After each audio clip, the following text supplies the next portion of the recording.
తస్మాత్ సర్వేషు కాలేషు మాం అనుస్మరయుధ్య చ. అర్జునే, అంత్యకాల సంస్కారం గొప్పదే, కానీ ఎట్లా వస్తుంది? సర్వేషు కాలేషు, జీవితంలో ఎల్ల కాలమనందు కూడా దైవ సంబంధమైనటువంటి విచారణ చేస్తుంటే, ఆ నామస్మరణ చేస్తుంటే అంత్యకాలంలో అది వస్తుంది, జ్ఞాపకానికి వస్తుంది. లేకపోతే కనుక ఆ అంత్యకాల సంస్కారానికి జీవితం అంతా కూడా చక్కగా భగవన్మయం, దైవభక్తి కలిగి ఉండటం చాలా మంచిదండది. కనుక అనేకమైనటువంటి విద్యలు ఉన్నప్పటికీ ఈ అధ్యాత్మ విద్య మానవుని తరింపజేస్తుంది. జీవితంలో నిజంగా ఈ తారక విద్య తరింపజేస్తుందండి. అది దుఃఖాన్ని పోగొడుతుంది. ఏమండి, ఆ విద్యలో ఎవరైనా ప్రవేశం కలిగి ఉన్నారా? చెప్పండి. కాలేజీల్లో చెప్తున్నారా? ఎక్కడైనా స్కూళ్ళలో చెప్తున్నారా? లేదు కదా. కాబట్టి శ్రీకృష్ణ పరమాత్మ మొట్టమొదటితోనే ఇది ఉపదేశం చేశారు. అధ్యాత్మ విద్యా విద్యానాం, అన్ని విద్యల కంటే ఇది గొప్పదని చెప్తూ ఈ అధ్యాయంలో ఇంకా అనేకమైనటువంటి సిద్ధాంతములు చెప్తున్నారు. సంక్షేపంగా చెప్తాను, వినండి. వివరంగా చెప్పడానికి అవకాశం లేదు. మొట్టమొదట ఈ కర్మ ఏ విధంగా చేయాలి అది బోధిస్తున్నారు. జ్ఞానము కలిగి కర్మ చేయండి. యోగస్థ కురు కర్మాణి. చూడండి, ఈ అధ్యాయంలో ఒక చక్కని వాక్యం అండి. కురు కర్మాణి, అర్జున మీరు కర్మలు చేయండి. ఏ విధంగా? తెలిసి కర్మలు చేయండి. దాని యొక్క కీలకం తెలుసుకోండి, యుక్తి తెలుసుకోండి. ఏ విధంగా కర్మను ఆచరిస్తే మానవుడు సద్గతి పొందుతాడనేటువంటి విషయం తెలుసుకుని కర్మ చేయండి. ఇప్పుడు శ్రీకృష్ణ పరమాత్మ మొదట జ్ఞానం చెప్పినాడు. రేపు కర్మ చూచ, ఎల్లుండి మళ్ళా జ్ఞానం చూచ.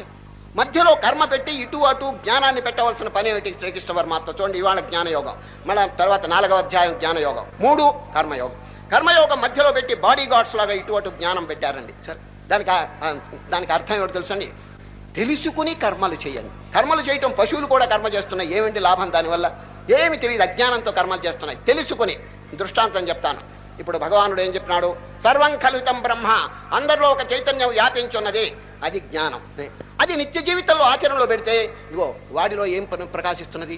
శత్రువులో ఏమున్నారు, మిత్రులు ఎవరున్నారు, జంతువుల్లో ఏమున్నది? అదే స్వరూపం కదా. కాబట్టి నువ్వు ఒక ప్రాణికి ఎట్లా అపకారం చేస్తావు చూడు అనేటువంటి భావన మానవుడికి కలుగుతుంది. కర్మ శుద్ధం అయిపోతుంది.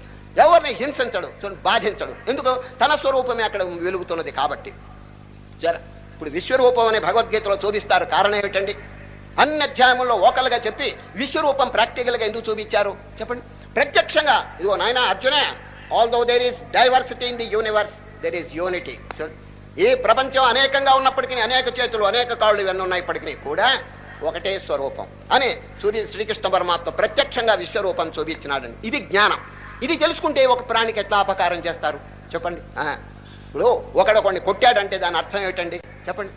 వాడు నాకంటే వేరుగా ఉన్నాడు అని అజ్ఞానం. చూచారు?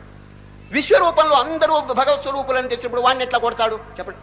ఇప్పుడు కొందరు గుళ్ళోకి వెళ్ళి దేవుడికి దండం పెట్టి ప్రార్థన చేస్తారండి. దేవుడు గారు చాలా అపరాధాలు చేశాను, క్షమించండి అని చెంపలు వాయించుకుంటారండి. గుళ్ళో